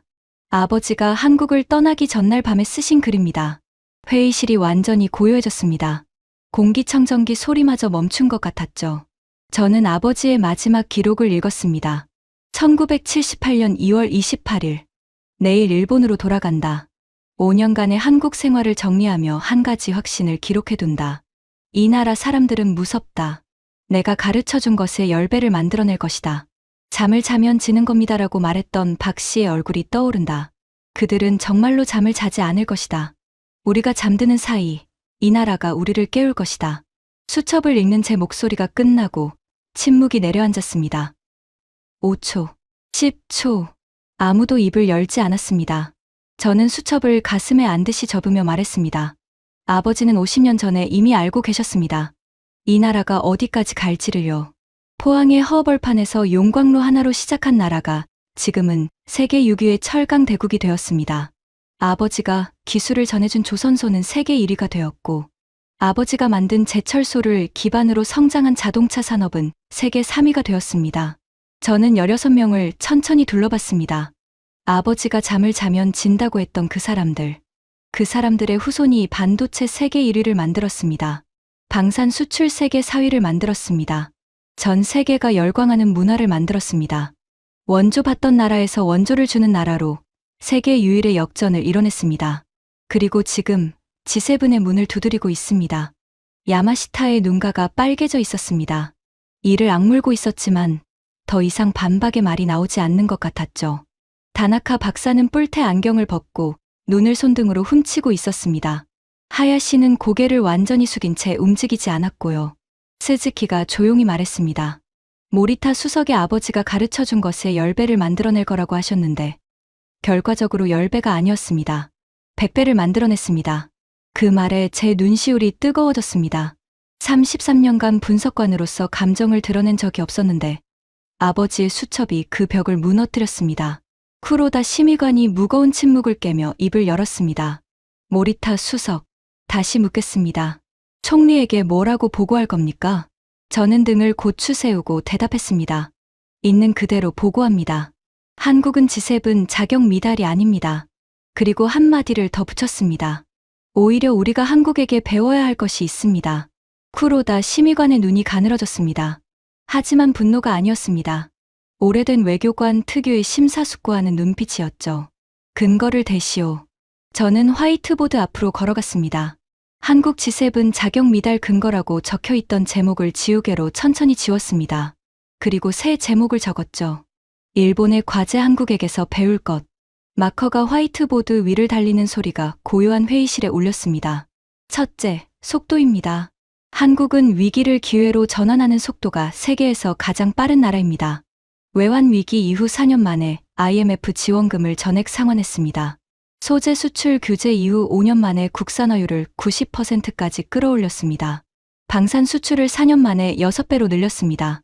일본은 잃어버린 30년 동안 같은 자리에 서 있었습니다. 우리에게 필요한 건 한국의 속도입니다. 야마시타가 고개를 들었습니다. 반박이 아니라 경청하는 눈이었죠. 둘째, 절박함입니다. 한국은 안주할 수 없는 나라입니다. 북한이라는 위협, 강대국 사이에 끼인 지정학적 위치, 자원이 없는 국토. 그 절박함이 세계 최강의 반도체를 만들었고, 세계가 사가는 무기를 만들었고, 전 세계가 따라 부르는 음악을 만들었습니다. 일본은 G7의 의자에 앉아 안주하는 사이 그 절박함을 잊어버렸습니다. 다나카 박사가 뿔테 안경을 다시 쓰며 조용히 끄덕였습니다. 셋째, 인재입니다. 아버지가 50년 전에 기록한 것처럼 한국 사람들은 가르쳐준 것의 10배를 만들어냅니다. 그 정신이 50년이 지난 지금도 변하지 않았다는 게 가장 무서운 점입니다. 일본은 인재가 없는 게 아닙니다. 인재가 도전하지 않는 겁니다. 한국의 젊은이들은 실패를 두려워하지 않고 세계에 도전합니다. 우리의 젊은이들은 안정을 추구합니다. 그 차이가 50년 사이에 결과를 뒤집은 겁니다. 저는 마커를 내려놓고 쿠로다 심의관을 마주봤습니다. 심의관님, 총리께 이렇게 보고하겠습니다. 한국의 G7 가입을 저지하는 것은 불가능합니다. 데이터가 증명하고 있습니다. 대신 우리가 해야 할 일은 한국이 G7에 들어오더라도 일본이 뒤처지지 않도록 우리 자신을 혁신하는 것입니다. 한국을 끌어내리는 보고서가 아니라 일본을 끌어올리는 보고서를 써야 합니다. 긴 침묵이 흘렀습니다. 쿠로다 심의관이 자리에서 일어섰습니다. 그리고 화이트보드 앞으로 걸어와 새로 적힌 제목을 한참 바라봤습니다. 일본의 과제 한국에게서 배울 것. 모리타 수석. 네, 그 보고서를 쓰시오. 쿠로다 심의관의 목소리는 담담했지만 그 안에는 결단이 담겨 있었습니다. 16명이 동시에 숨을 내쉬었습니다. 누군가는 안도의 한숨이었고, 누군가는 체념의 한숨이었고, 누군가는 각성의 한숨이었습니다. 야마시타가 자리에서 일어났습니다. 그리고 제 옆으로 다가와 한마디를 했습니다. 저도 동의합니다. 모리타 수석. 보고서 경제 파트는 제가 새로 쓰겠습니다. 그 한마디의 무게를 아시겠습니까? 3일 전, 한국 따위 3시간이면 충분합니다라고 말했던 남자가 한국에게서 배울 것을 쓰겠다고 한 겁니다. 72시간이 그를 바꿔놓은 겁니다. 아니, 72시간 동안 마주한 데이터가 그의 눈을 뜨게 한 거죠. 다나카 박사도 일어섰습니다. 방산 파트는 제가 맡겠습니다. 한국의 방산 성공 모델에서 일본 자위대가 참고할 수 있는 점을 정리하겠습니다. 하야시도 따라 일어났습니다. 문화 파트요. 쿨재팬이 한류에서 배울 수 있는 전략을 쓰겠습니다. 1명, 2명, 3명, 16명이 하나씩 일어서며 새 보고서의 파트를 맡겠다고 했습니다. 3일 전에는 한국을 깎아내리기 위해 모인 사람들이 한국에게서 배우기 위해 다시 펜을 들었습니다. 저는 노트북 앞에 앉았습니다. 보고서 파일을 열고 제목을 수정했습니다. 기존 한국 G7 자격 미달 종합 반박 보고서. 변경 일본의 과제, 한국에게서 배울 것 G7 시대, 일본의 혁신 전략. 새벽 4시 보고서 작업이 다시 시작됐습니다. 하지만 3일 전과는 완전히 다른 분위기였습니다. 한국의 약점을 찾느라 침울했던 공기 대신 일본의 미래를 설계하는 에너지가 방 안을 채웠거든요. 키보드 치는 소리가 빨라졌고 토론의 목소리가 높아졌습니다. 야마시타는 스즈키 옆에 앉아서 한국 경제 데이터를 함께 분석하고 있었죠. 3일 전에는 스즈키의 발표에 테이블을 내리쳤던 그 손으로요. 6시간 뒤 보고서가 완성됐습니다. 쿠로다 심의관이 보고서를 들고 총리 관저로 향했습니다. 그가 떠난 뒤 저는 기밀 분석실에 혼자 남아 아버지의 수첩을 다시 펼쳤습니다. 이 나라 사람들은 무섭다. 내가 가르쳐준 것의 10배를 만들어낼 것이다. 아버지 말씀이 맞았습니다. 하지만 한 가지는 틀리셨어요. 10배가 아니었습니다. 저는 수첩을 양복 안주머니에 다시 넣고 기밀 분석실을 나섰습니다. 엘리베이터를 타고 올라가 외무성 정문을 나서니 도쿄의 새벽 하늘이 막 밝아오고 있었습니다. 가스미가 새키 거리 위로 연분홍빛 빗줄기가 번지고 있었죠. 아버지, 당신이 1973년에 배를 타고 건너가서 허허벌판에 용광로를 세우도록 도왔던 그 나라가 이렇게 컸습니다. 당신이 기술을 나눠줬던 그 사람들의 후손이 지금은 세계가 인정하는 나라를 만들었습니다. 저는 하늘을 올려다보며 생각했습니다. 이 이야기를 듣고 계신 한국의 여러분께 감히 한마디 드리고 싶습니다. 여러분의 나라가 이뤄낸 것은 기적이 아닙니다. 기적은 하늘이 내리는 것이지만 한국이 이뤄낸 것은 사람이 만든 것입니다. 허허벌판에서 시작해서 잠을 자면 지는 겁니다라고 말하며 밤새 일했던 그 세대가 만들어 놓은 토대 위에서 그 다음 세대가 또 달리고 그 다음 세대가 또 달려서 여기까지 온 겁니다. 그 여정이 얼마나 고되었는지 당사자가 아닌 제가 감히 다 알 수는 없습니다. 하지만 적어도 이것만은 말씀드릴 수 있습니다. 72시간 동안 데이터로 여러분의 나라를 해부해 본 사람으로서 한국은 G7 자격이 있는 나라가 아닙니다. G7이 한국을 필요로 하는 겁니다. 저는 올해 환갑입니다. 아버지가 한국에 가셨을 때보다 더 나이가 들었죠. 아버지가 그때 한국에서 보신 것은 가난하지만 잠들지 않는 나라였습니다. 제가 지금 72시간의 데이터를 통해 본 것은 깨어있는 나라가 세계의 중심에 선 모습이었습니다. 아버지의 수천 마지막 페이지에 이런 문장이 있었습니다. 우리가 잠드는 사이 이 나라가 우리를 깨울 것이다. 아버지, 그 나라가 정말로 우리를 깨웠습니다. 도쿄의 아침 하늘이 조금 더 밝아졌습니다. 가스미가 세키 거리에 출근하는 사람들의 발걸음 소리가 하나 불씩 들려오기 시작했죠. 저는 외무성 청사를 등지고 걸으며 생각했습니다. 일본도 다시 달려야 한다. 앉아있는 시간은 끝났다. 그리고 한 가지 더. 가르쳐준 것의 10배를 만들어내는 사람들과 같은 테이블에 앉게 된다면 우리는 더 잘해야 합니다. 아니, 더 잘할 수 있습니다. 그렇게 하겠습니다. 지금까지 일본 외무성 엘리트 16명이 72시간 동안 마주한 대한민국의 진짜 국력에 대한 이야기였습니다. 이 이야기가 자랑스러우셨다면 주변에 널리 공유해 주세요. 우리가 걸어온 길은 충분히 자랑스럽습니다. 구독과 좋아요도 부탁드립니다. 지금까지 터칭 스토리였습니다. 감사합니다.